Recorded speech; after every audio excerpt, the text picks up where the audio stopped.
रामाय रामभद्राय रामचन्द्राय वेधसे रघुनाथाय नाथाय सीतायाः पतये नमः।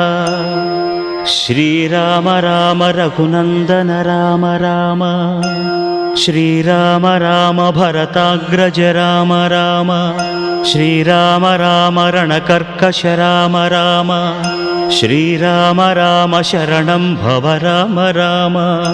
श्रीरामचन्द्र चरणौ मनसा स्मरामि श्रीरामचन्द्र चरणौ वचसा गृह्णामि श्रीरामचन्द्र चरणौ शिरसा नमामि श्रीरामचन्द्र चरणौ शरणं प्रपद्ये। माता रामो मत्पिता रामचन्द्रः